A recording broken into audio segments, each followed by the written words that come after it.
যদি উপরের দিকে যায় আকাশের দরজাগুলো খুইলা যায়, তিনি যদি কারোর দিকে তাকায় তার নজরে গোলাম মাওলা হয়ে যায়। তিনি যদি পানির ভেতরে স্পর্শ করে পানিতে বরকত এসে যায়। তিনি যদি নদীর ভেতরে কুয়ার ভেতরে যদি থুথু ফেলা দেয়, তিতা পানি মিঠা পানি হইয়া যায়। তিনি যদি কসম করে কসম পোড়া করা আল্লাহ নিজের জন্য ওয়াজিব করে লয়, সেই সাইয়্যিদুল মুরসালিন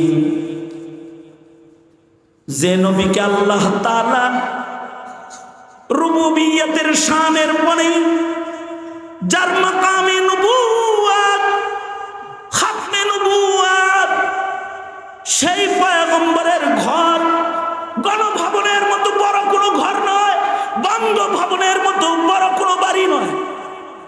সেই পয়গম্বরের ঘর মাত্র 4টা কবরের জায়গাওয়ালা ঘর। উম্মুল মুমিনিন হযরত আয়েশা বলেন, সেই পয়গম্বরের ঘরের ভেতরে মাসের পর মাস কুপিতে তেল নাই। হযরত আয়েশা বলেন, সরওয়ারে দু আলাম রাহমাতুল লিল আলামিন আমার ঘরের ভিতরে দাঁড়ায় নামাজ পড়ে। এক এক রাকাতে আল্লাহর নবী 3 পারা 4 পারা 5 পারা কোরআন মজিদের তিলাওয়াত করে। হযরত আয়েশা বলে, ঘরে বাতি নাই, অন্ধকার ঘর, আমি দেখতে পাই না, তাই নবীর সেজদার জায়গায় আমি আয়েশা শুয়ে থাকি। সেজদা দিতে হলে সরওয়ারে দু আলম নবী এক হাতে আমাকে সেজদার থেকে ঘুমন্ত আয়েশাকে সরায়া দেয়, পায়ের ভেতরে দাবানি দেয়, তারপরে রাসূল সেজদায় যায়। এমন একটা ছোট্ট ঘর যেখানে কোনো বাতি নাই। শুধুই মাত্র বাতি নাই তা না, উম্মুল মুমিনিন বলে, আমাদের ঘরে মাসের পর মাস চুলায় আগুন ধরে নাই। ছাত্র কেঁদে দিয়ে বলে, আম্মা জান, মাসের পর মাস আপনার ঘরের চুলায় আগুন জ্বলে নাই। আপনারা তখন খেয়েছেন কি? কি খেতেন আপনারা? হযরত আয়েশা বলে, কারোর বাড়ির থেকে কয়টা খেজুর হাদিয়া আসলে একটা খেজুর আল্লাহর রাসূল খাইছেন, আর একটা খেজুর আমি খেয়েছি। 1 গ্লাস পানি পান করে দিন কাটায় দিয়েছি। কখনো কখনো একটা খেজুরকে 2 ভাগ করে আল্লাহর রাসূল অর্ধেক খেয়েছি, আদর করে অর্ধেক খেজুর আমি আয়েশার মুখে নবী নিজ হাতে তুলে দিয়েছি। 1 গ্লাস পানি পান করে সারা দিন কাটায় দিয়েছি। এমন দারিদ্রতা আল্লাহর রাসূলের ঘরের ভিতরে আছে। চুলায় আগুন নাই, কুপিতে আগুন নাই, অথচ এই নবী যদি আল্লাহকে খালি বলতেন, ওগো আল্লাহ, এই উহুদ পাহাড় তুমি আমার জন্য স্বর্ণ বানায় দাও। যদি রাসূল এটা বলতেন, ওগো আল্লাহ, উহুদ পাহাড় আমার জন্য তুমি স্বর্ণ বানায় দাও, মুহূর্তের ভেতরে মহান আল্লাহ উহুদ পাহাড়কে তার জন্য স্বর্ণ বানাতেন। আল্লাহু আকবার। কিন্তু সাইয়্যিদুল মুরসালিন ইচ্ছাকৃত গরিবী জীবনকে গ্রহণ করেছেন, যাতে হেল্পার, কন্ট্রাক্টর, শ্রমিক জনতা যারা দারিদ্রতার কারণে ঘরের চুলায় আগুন ধরে না, ওদের ভিতরে যেন বেদনা না থাকে। আল্লাহর রাসূল দারিদ্রতাকে বরণ করে নিয়ে উম্মতকে সান্ত্বনা দিয়ে ক্ষুধা পেটে আল্লাহর গোলামি করার স্বাদ শিখাইছে। আল্লাহর রাসূলের ঘরে বাতি নাই, কিন্তু রাসূল লম্বা নামাজ পড়ে। আল্লাহর রাসূলের ঘরে তেল নাই, কিন্তু আল্লাহর রাসূল সিজদায় পড়ে গুনাহগারি করে। উম্মুল মুমিনিন বলে, নবীজি সিজদার ভিতরে এত লম্বা সিজদা আল্লাহর রাসূল দেয়, আমি আয়েশা মনে মনে ভাবি, রাসূল বুঝি দুনিয়ায় নাই। নবীর পা ধইরা আমি নাড়াচাড়া দেই, রসুল জীবিত আছে কিনা এটা দেখার জন্য হযরত আয়েশা বলেন নবীজি পা শক্ত করে ধরলে আমি বুঝি নবী বাঁচা আছে। নবীর মুখের কাছে কান লাগাইলে শুনতে পাই রসুল অঝরে কাঁদতেছে আর মুখে উচ্চারিত হচ্ছে উম্মতি উম্মতি উম্মতি।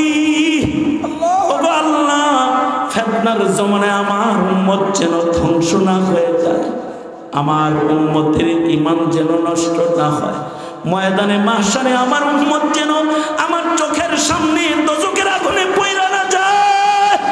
রাসূল সিজদা দিয়ে কান্দে, সাহাবী সিজদা দিয়ে কান্দে। ছোট্ট ঘর, কিন্তু তাদের ঘর আল্লাহর কাছে দামি। আল্লাহ বলে ছোট ঘর, কিন্তু ঘরে যাদের ইবাদত থাকবে, টিভি নাই, বিদ্যুতের আলো নাই, ওয়াইফাই কানেকশন নাই, ইন্টারনেট নাই, ঘরের পাতিলে খাবার নাই, কুপায় তেল নাই, কিন্তু যাদের ঘরের ভেতরে নামাজ আছে, সিজদা আছে, আল্লাহ বলে আমার আকাশের খাতায় ওই বাড়িওয়ালাগুলার নাম আমি আল্লাহ নিজের হাতে উঠাই। যারা রাতের নামাজ ঘরে দাঁড়ায় রাত্রে তাহাজ্জুদ পড়নেওয়ালা হয়, যারা রাতের বেলায় সিজদা দিয়া রোনাজারি করনেওয়ালা হয়, ওয়াল্লাযীনা ইয়াবিতুনা লিরাব্বিহিম সুজদাও ওয়া কিয়ামা। যারা রাত্রে নামাজ পড়ে, যাদের ঘরে গান নাই, যাদের ঘরে সিজদা আছে, যাদের ঘরে টেলিভিশন নাই, যাদের ঘরে কোরআনে কারীমের তিলাওয়াত আছে, আল্লাহ বলে তাদের নাম আকাশে আমার বান্দার খাতায় আমি উঠায়া দেই। আমার বান্দার খাতায় তাদের নাম আছে। আমরা তো আমাদের ঘর নষ্ট করেছি। খালি হাসিনারে দেশ নষ্ট করার অপবাদ দিলে চলবে? নিজেরা তো নিজের ঘর নষ্ট করেছি। আমাদের ঘরে সিজদার জায়গা নাই, আমাদের ঘরে ওযু করার পরিবেশ নাই, আমাদের ঘরের সন্তানের নামাজের মুসাল্লা নাই, আমাদের ঘরের সন্তানের কোরআন তেলাওয়াতের হিসাব আমাদের কাছে নাই, সিজদার হিসাব নাই। আমাদের ঘরটাকে আমরা আমাদের প্রজন্মের জন্য গুনার রাজ্য বানায় ছেড়ে দিয়েছি সিনেমা হল। দরজা বন্ধ করে যা মনে চায় করো। এটাই যদি হয় একজন অভিভাবকের কাজ, তাহলে এই অভিভাবককে এই ঘরের প্রত্যেকটা সন্তানের দুষ্ট চরিত্রের জন্য জিজ্ঞাসাবাদের শিকার হতে হবে। এ কারণে আমি বলবো, সন্তানকে, প্রজন্মকে ফিতনা চিনাও, প্রজন্মকে গুনার পরিবেশে ছেড়ে দিবা না, তাদেরকে ইবাদতের পরিবেশ করে দাও, বন্দিগির পরিবেশ করে দাও। সাহাবী নিজের সন্তানকে বন্দিগির পরিবেশে পাশে ঘুম পাড়ায় আর কোরআন তেলাওয়াত করে। ঘরে কিন্তু গুরাবান্দাস, ছোট্ট ঘর, কিন্তু হাদিসে আছে এই ঘরের ভেতরে আলো প্রবেশ করতেছে আকাশ থেকে, আর নূরানি কি যেন বারবার ঘরের ভেতরে ঢুকে পড়ে। আল্লাহু আকবার, জোরে করে বলেন আল্লাহু আকবার। সাহাবীর ঘোড়াটা আল্লাহ ফানা শুরু করছে। ভয়ে সাহাবীর তিলাওয়াত বন্ধ করে দিয়েছে। সকালবেলায় আল্লাহর রাসূলকে যায় সাহাবী বলে, ওগো আল্লাহর নবী, আমি আমার ঘরের মধ্যে কোরআনের তেলাওয়াত করতেছিলাম সূরা কাহফ। হঠাৎ করে দেখি আলোর মতো আকাশ থেকে কি যেন নিচে আসতেছে। আমার ঘোড়াটা লাফানি শুরু করে দেয়। তখন আমি আমার তিলাওয়াত বন্ধ করে দিয়েছি। আল্লাহর রাসূল বলে, সাহাবী, তুমি তিলাওয়াত বন্ধ করলা কেন? তিলাওয়াতটা তুমি জারি রাখতা। সাহাবী বলে, ওগো আল্লাহর নবী, আমার ঘোড়াটা লাফাইতেছিল। যদি ঘোড়াটা আমার সন্তানের উপরে এসে পাড়া দেয় তাহলে সন্তানের ক্ষতি হবে। সন্তানের মায়ায় আমি তিলাওয়াত বন্ধ করে দিয়েছি। আল্লাহর রাসূল বলে, সাহাবী,